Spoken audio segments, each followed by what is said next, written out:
What's up, guys? Welcome back to the El Diablo podcast. I'm Elle Orlando. Thanks for coming back. I'm back from the West Coast. Super fun, but I'm still on tour. I'm going to be in Charlotte, North Carolina, October 5th, October 15th. I'm going to be in Boston, November 12th. I'm going to be in D.C., Washington, D.C., the big one. And is there another Washington, D.C.? Oh, there's another D.C. Where at? Sorry, it doesn't matter. I'm getting distracted. And then in January, holy shit, in January, I'm coming back home to Chicago, baby. 4 shows, 2 days, January 23rd to the 24th. Come on out. Come on, baby. That's going to be so fun. And then I'm going to be in Nashville on the 25th. So get tickets. Come out. It's a great show. El Diablo show. El Diablo. Anyways, okay, what's up, guys? What's going on? I was just being a little cowboy on the West, and that was, wow. I mean, I can't even believe it. You go out there, and there's trees, and there's woods, and I mean, I can't even believe I live in New York. What are we all doing here? It sucks. I had so much fun. I went hiking. I was on an island. Off of Washington. It was just beautiful, beautiful stuff. And yeah, I think I need to move. Well, I was thinking the best part about being from the Midwest, because I'm from the Midwest, the best part about being from the Midwest is that, life can only get better, because when you're from the Midwest, you start off down here, it's flat, the food sucks, you're landlocked. Everything kind of sucks, but you don't really know. And then you go to the West and you're like, oh shit, this is fun. And then if you're from like New York or like these coastal cities, your life only gets worse because you experience just because you grew up with like you were spoiled. You're just so spoiled with climate and food and nice produce, and you can't experience life in an upward trajectory unless you're from the Midwest, and then everything gets better. If you stay, everything stays the same. Anyways, that's the West was great. The West was fantastic. I had a lot of fun. I've never been to Portland before. I thought Portland was going to be all like purple-haired libtards, fucking just the most annoying people. They are so cool. Dude, Portland is a huge secret. I want to move to Portland.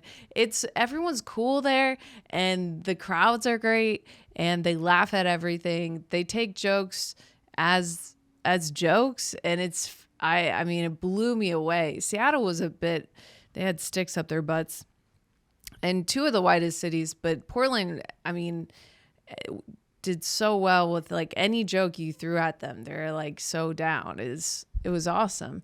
And yeah, I just, the whole thing with white crowds is I don't care about white people, but like they're so bad at laughing at race jokes. Cause if there's not enough black people in the crowd, they like won't laugh at race jokes.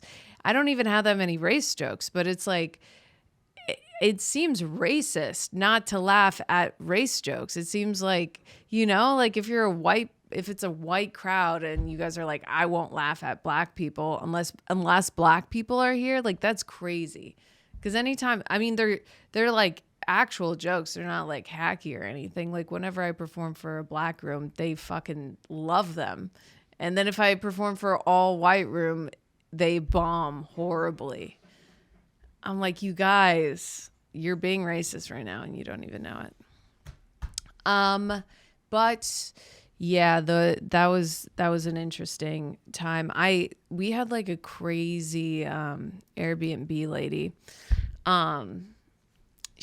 We were on an island off of Washington, and we were like going to a different island to sleep. I don't know, my little sister planned it. This is, a plan of a 26-year-old. They don't really think. They're like, yeah, we're going to be all day on one island, but then we're going to travel to a new island just for sleeping. I'm like, that's insane. So we go and we're like talking to this lady, and we're like, it's like 8 p.m. at night. And we're like, okay, we're coming to we're staying on a sailboat. And yeah, it was kind of cool. It was just like an Airbnb sailboat though, so it wasn't like it was leashed. It wasn't like unleashed. We were at the dock, and we're talking to this lady, and the lady's like, okay, well, I want to go to bed, so I'm not going to be answering my phone, so you're going to have to find my friend, and she's going to show you where the boat is. And we're like, okay, how about you give us an address of where this friend is? And she said, nope, nope, nope, nope, I'm not going to do that, but I am going to tell you where she'll be. But not an address. She said, once you get off the ferry, take a right. You're going to pass 2 roundabouts, go straight. And then there's going to be a woman, and she's a very beautiful woman. She's a really beautiful woman, and she has colored hair. Look for that woman, and then that woman's going to take you to the boat. And I was like, are you fucking kidding? But where is, like, give me an address. And she's like, no, just look for a lady who has, like, a really bright smile, or like, like look for someone who could light up a room. It's like, what are these directions? It's, and, she's telling us to look for a beautiful lady on a remote island. And respectfully, these are kind of the last places you're going to find like a beautiful woman. So I'm like, okay, so maybe it's like off of Washington at least. So I'm like, okay, so she'll probably stick out like a sore thumb. She's going to be Angelina Jolie in a sea of, Quasimodos. And so we get off the boat, and there's no woman, of course. And we turn right, we do the roundabouts. There's no woman. There's a dock, but there's no woman. We don't know where the boat is or whatever. And then all of a sudden a crackhead's chasing our car, and we're like, well, it's not that person, it's the crack. Turned out to be the crackhead. She wasn't a crackhead, but she looked like a crackhead. Like, she wasn't pretty at all, respectfully. And it's not that, she just looked like she just escaped, what's that movie with Leonardo DiCaprio? Yes, she looks like she escaped Shutter Island, and she had brown hair. I don't know. She said colored hair, and then she had brown hair. I'm like, what? Is that a race joke? Like, what is, and she also had this huge tattoo on her chest. I'm like, just say she has a tattoo on her chest. Say like real features, and we'll find this woman. And so and then the woman showed us the sailboat, and the sailboat smelled like mold, but it was really cool. It was really pretty and like nostalgic, I guess. But yeah, so that was my Airbnb, and yeah, now I'm back in, where am I? New York, and I'm back in hell, and I brought a little UTI with me, so. You know what I did when I was in Seattle? Me and my sister, we watched the movie Sleepless in Seattle. I've never seen that movie, and my mom said it's her favorite movie of all time. And so me and my sister watched it. Horrible.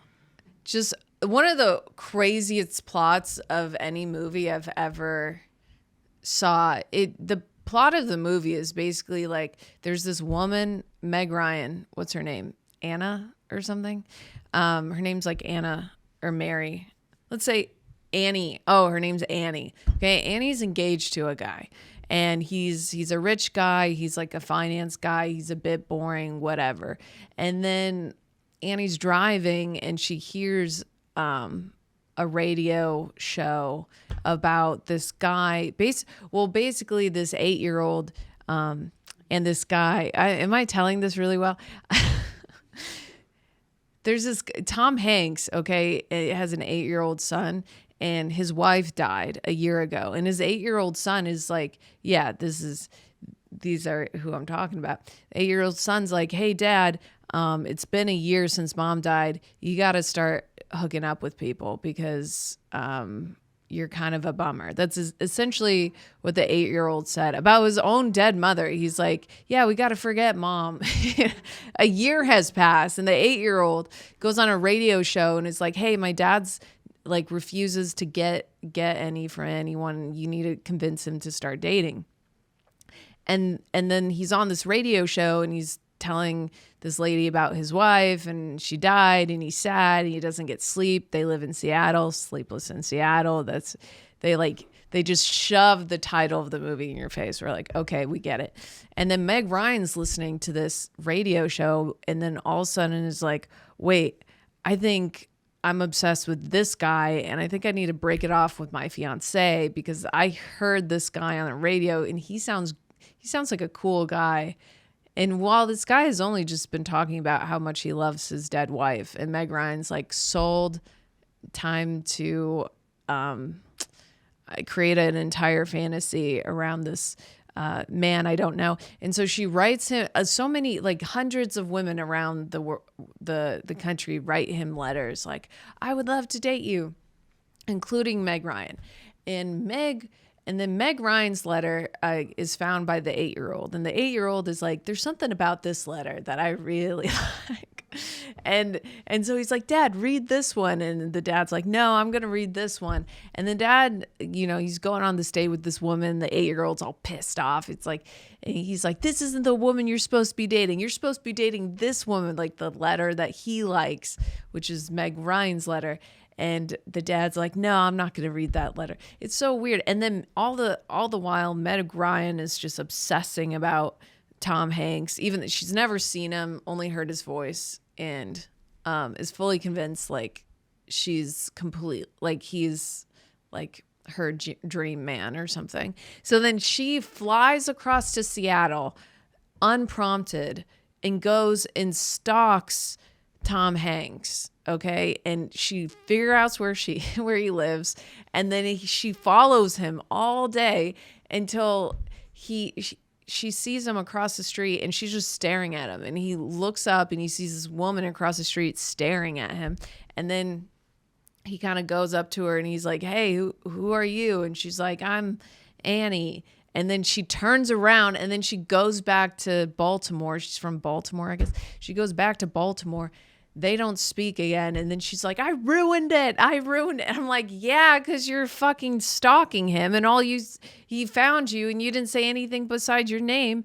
And then, and then eventually this is a horrible, I mean, it's a horrible story. It's a horrible movie.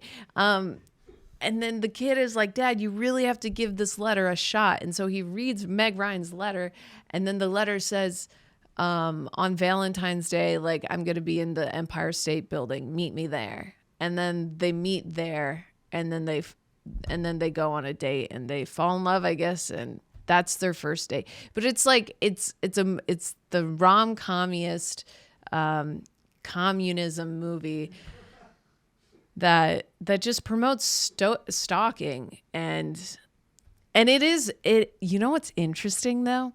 So I see that movie and I'm like, that's crazy. Like, because imagine someone just showing up like in another state, like out of nowhere. And you're just like, well, this guy didn't even know who she was. And he was taken aback by her because of her beauty or some energy. I don't know.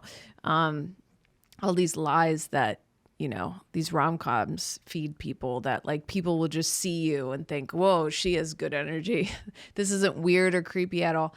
And then so I watch this movie, I go to Seattle, I go to Portland. Okay. I meet a guy in Portland, like through like mutual friends or whatever. He's cute, whatever. And then I'm like, this has been fun. I'm going to San Francisco. I go to San Francisco. After my show, I'm just like, saying hi to people. And the guy from Portland shows up out of nowhere at my show in San Francisco. And I was like, oh my gatos. This is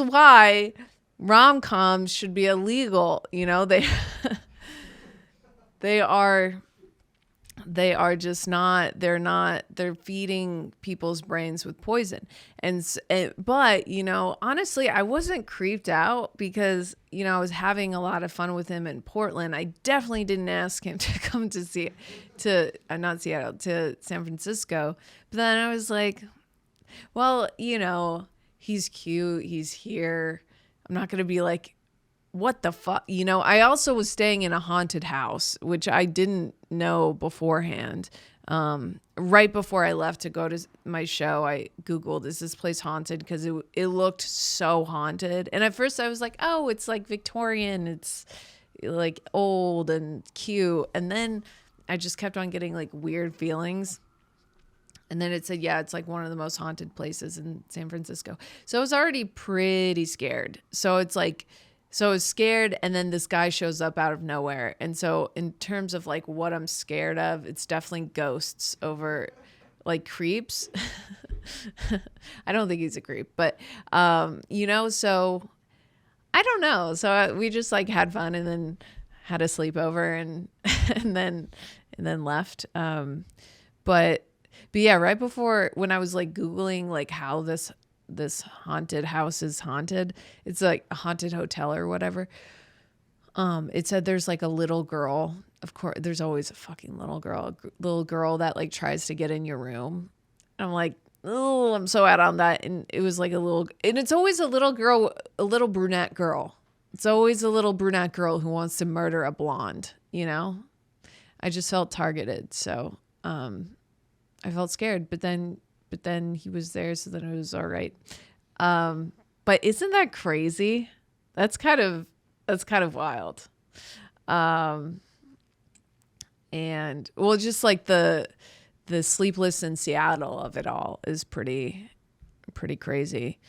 But yeah, brunettes do be murdering blondes. I have a blonde friend. Do you ever feel like blondes are undercover brunettes?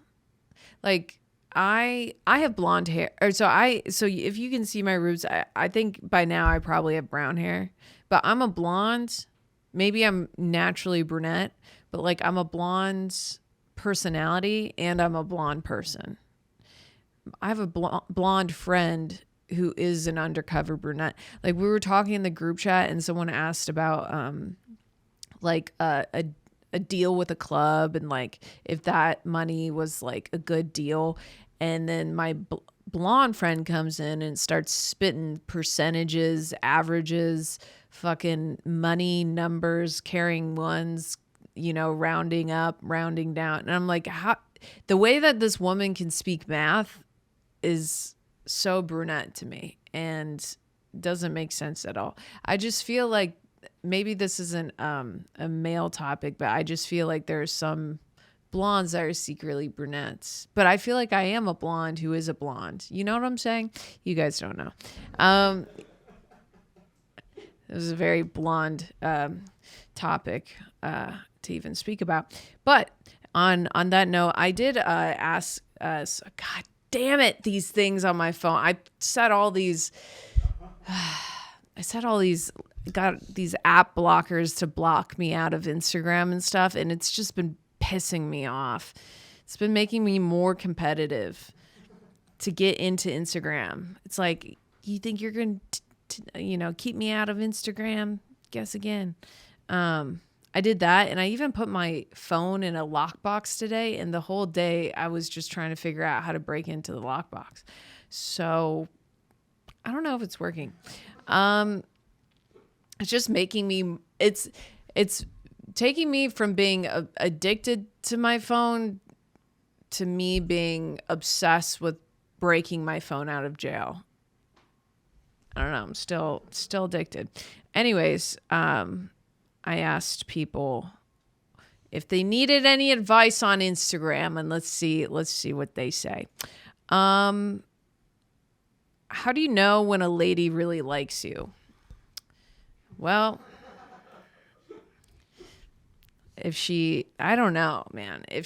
Well, here's the thing. This is a bit of a loaded question because I was going to say if she's nice to you, but that's not true because all women are not all women. Sometimes I'm nice to people, and it doesn't mean I want to have sex with them.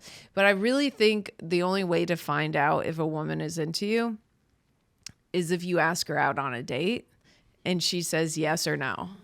Because the guys keep on, they take this approach of like how to figure out without actually knowing if this woman is nice or like likes me. And there's no way for a man to know, because you guys don't have the emotional capability to read that, you know, because it is very subtle things that, you know, it's not so black and white. It depends on so many different factors. Like when I like a guy, I probably touch them a lot. You know, I'm probably pretty handsy, but then I'm handsy with people I don't like too. But you just would have to be able to, I mean, for me, I think I smile a lot. I think I'm pretty obviously flirty.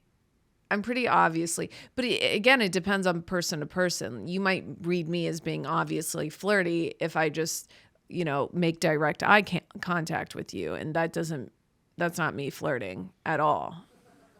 And a lot of guys are like, oh, wow, she accidentally touched me with her arm today. She totally wants to suck my dick. And it's like, no, that was an accident. Oh, I sat next to her for 20 seconds and she didn't move for 20 whole seconds and then she got up. Like, that doesn't mean anything. But guys read way too much into women being nice to them. And so the true only way to know if a woman is into you is if you ask her out on a date and she says yes. And you can't be afraid. No fear of it, rejection. Not on the El Diablo show. We are not afraid of anything. So do that. This is just a side note. When I was in Portland, we went out with a bunch of guys and we were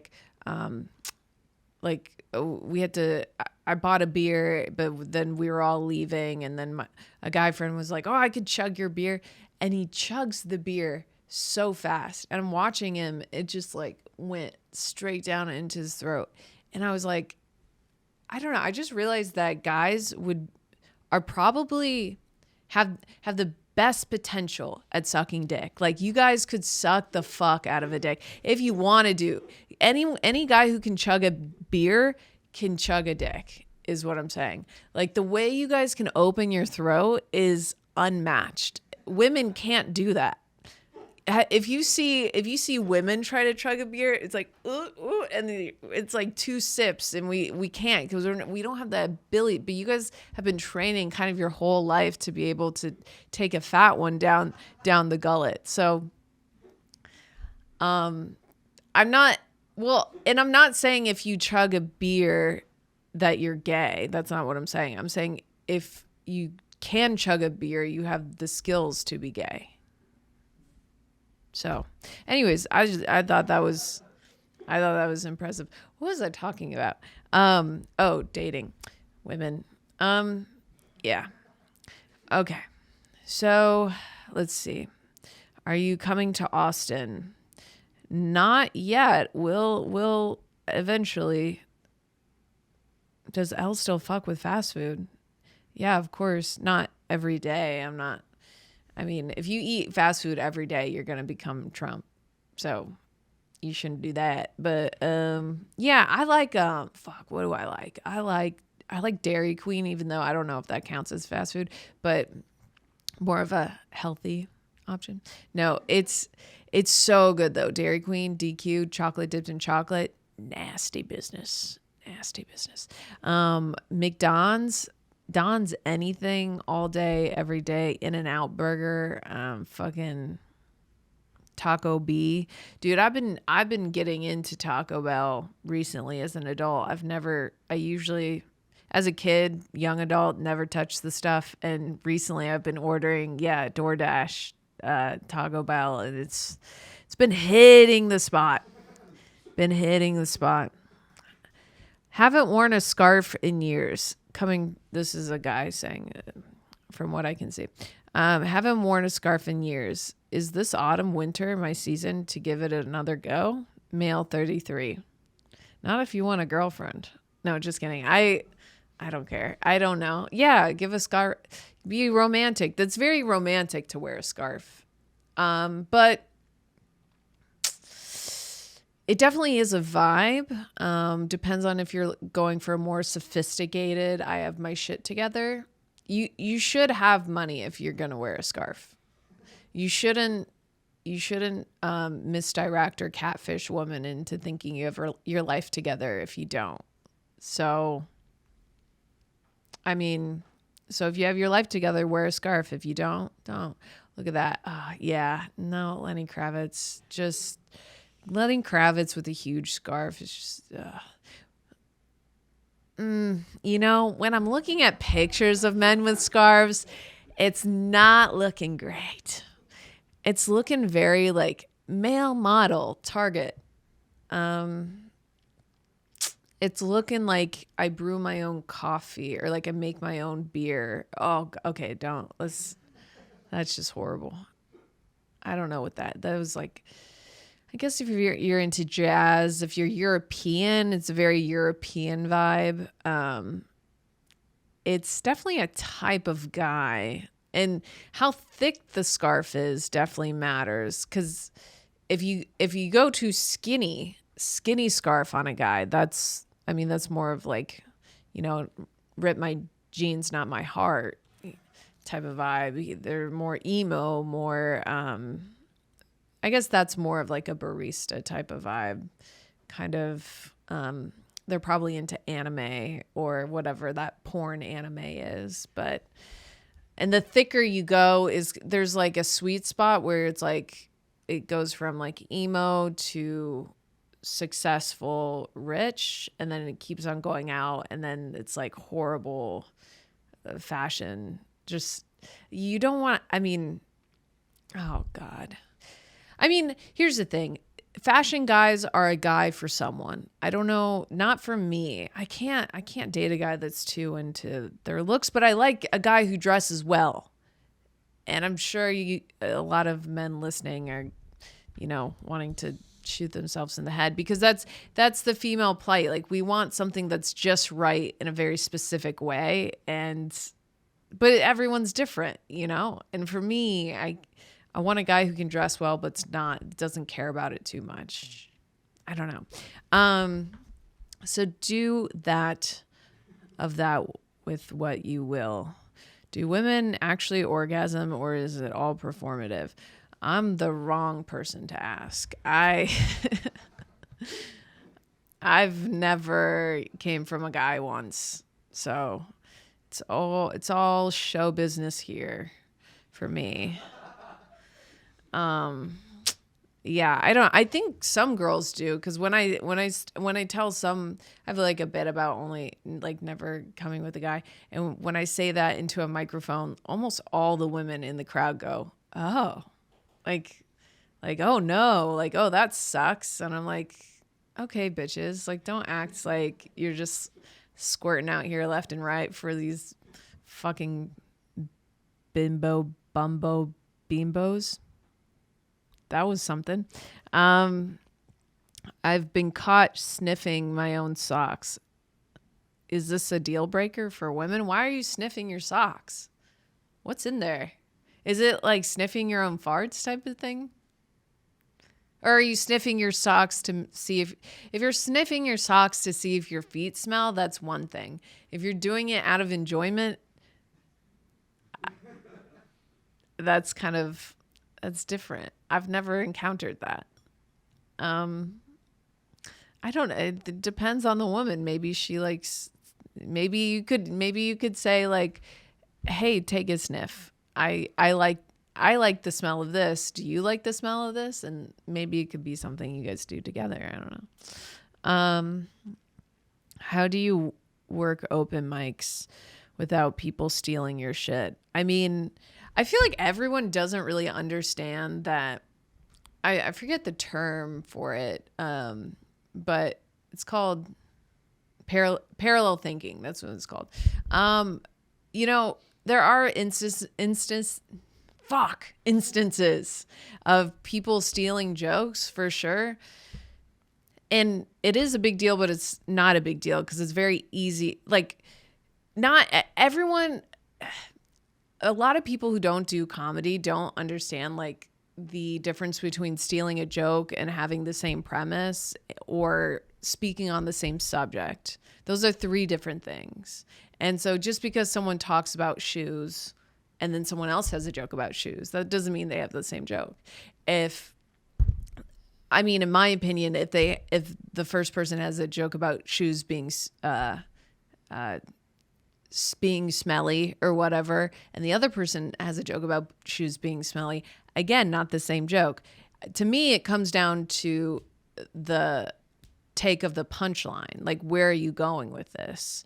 And you can have a completely different punchline, a completely different point. And if that aligns, then it is the same joke.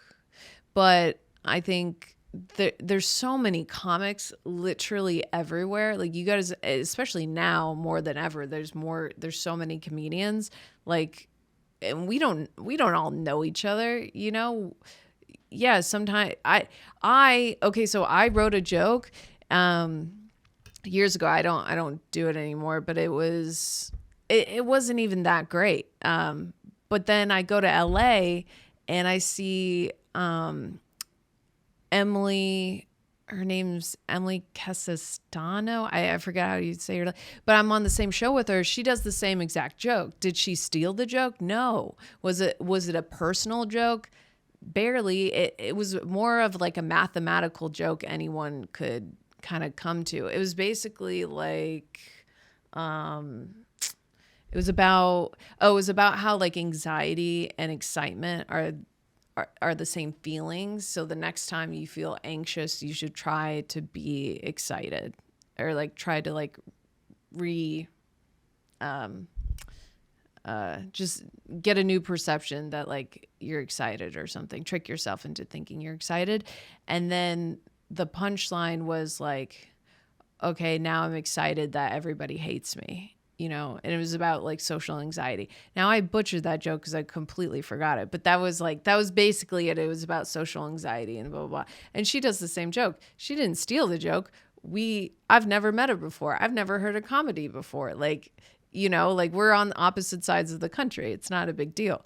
I think when it becomes a big deal is that like when someone does this same joke and then you confront them about it and then they don't stop saying it, which I've only heard of a few instances where this has happened, where like they're confronted and then they don't take it down or they don't stop doing it, and then that's a problem. But like I think so many comics have said, I mean, I saw a podcast where you know, Mark Norman was doing some joke about babies, and then he gets off stage and then Sam Morril was like, hey, you're doing my baby joke.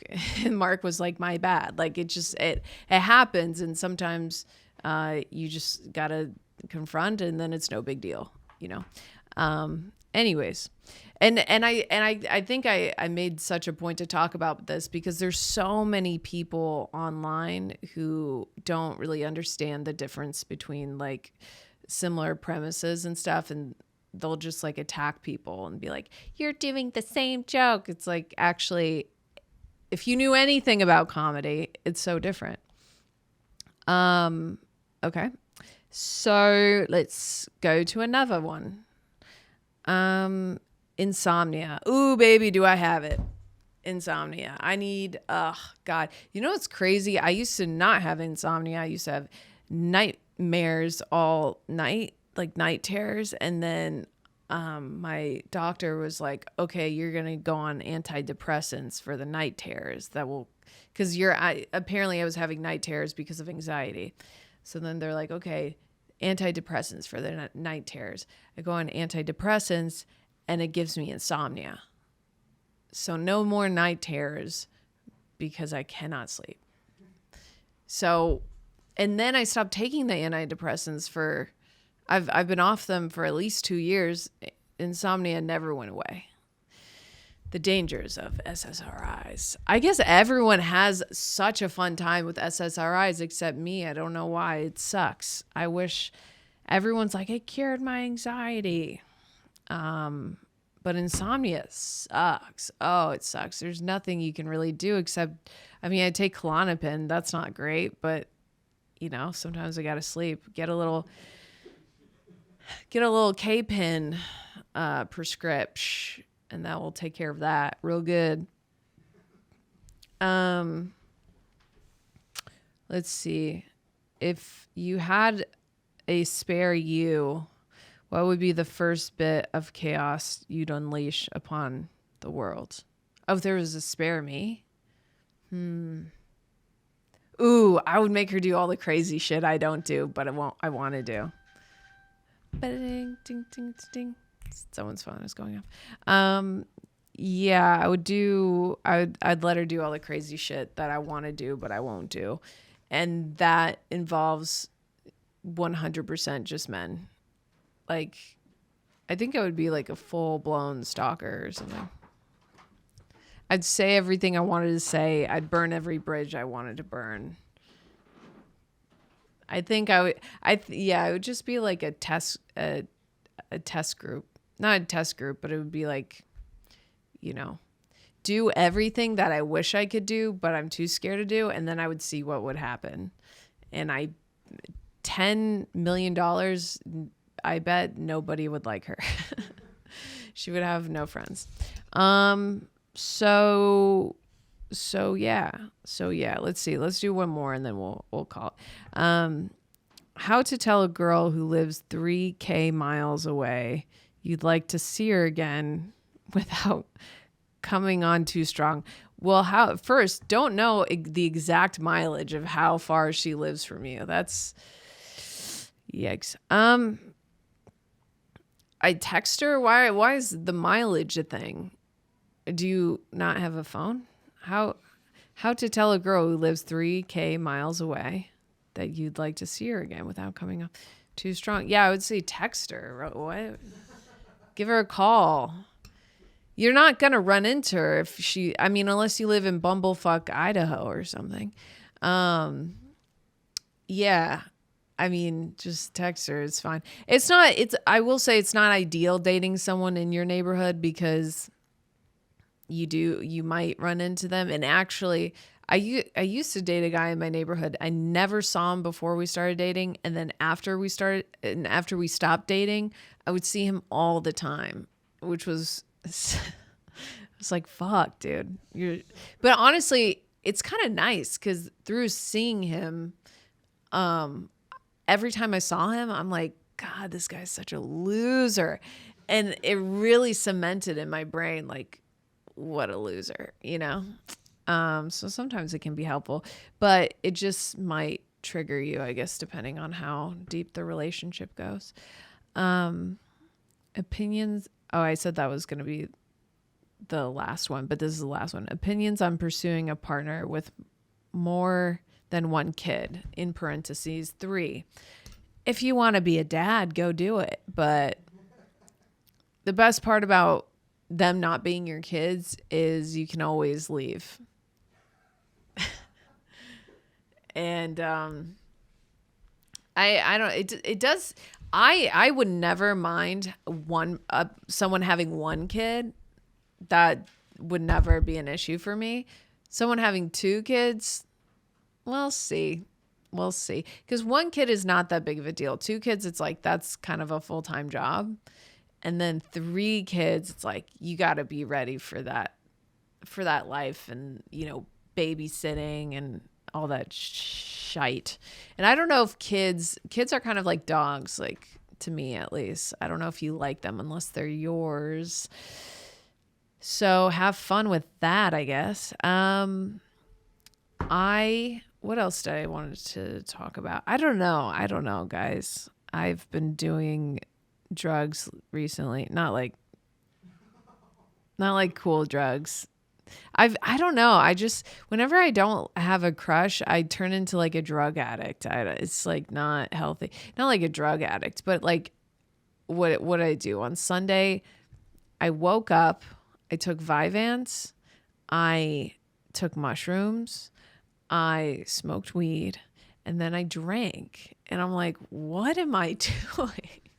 Like I'm like trying to like raise the stakes of my life so that they're like fun or something, you know? It kind of makes it like, oh God, I got to figure it out or else everything could fall apart. And maybe I'm just trying to subconsciously just trying to introduce chaos back into my life. If there's no guy to bring me chaos, you know, the classic stuff, the classic tale of womanhood. Well, how long have we been doing this for? 42. Man, and was that a great 42 or what? That's all I got today. Sorry if this is the worst podcast you've ever listened to. And sorry for the not this episode, but the last episode was dog shit. And I can't stop thinking about it. It can't get off my brain because I'm like, God, that sucked. I was afraid Israel was going to murder me. And so I cut out all this stuff and I'm like, Israel doesn't care about me. I mean, I'm just scared, okay? Because Charlie Kirk obviously got murdered. Also, they didn't even do an autopsy for him. What is going on? Didn't they not do an autopsy for Jeffrey Epstein too? There was like no autopsy report. Am I saying that word right? I feel like there's just really weird stuff, obviously. And then there's that video where it looks like his mic exploded and they're saying that his bones stopped a sniper bullet. It doesn't make sense. This is all so crazy. Let's see. According to the New York City Office of Chief Medical Examiner, Jeffrey Epstein's death was by suicide. Yeah, fuck it. The official finding, however, has been publicly challenged by a pathologist hired by Epstein's family, who claims the autopsy findings are more consistent with homicidal strangulation. Oh, okay. So there was an autopsy. All right. But I just think it's crazy. It's never good when like the police or I don't know what it's called, the police that takes care of, you know, assassinations. The assassination police is like, oh, we got our guy. We don't need to investigate this at all. We know exactly who it is. And everyone's like, how do you immediately know exactly who it is? There's no real investigation. You're not talking to anybody else. You just know 100%. It's weird. It's weird. So on that note, I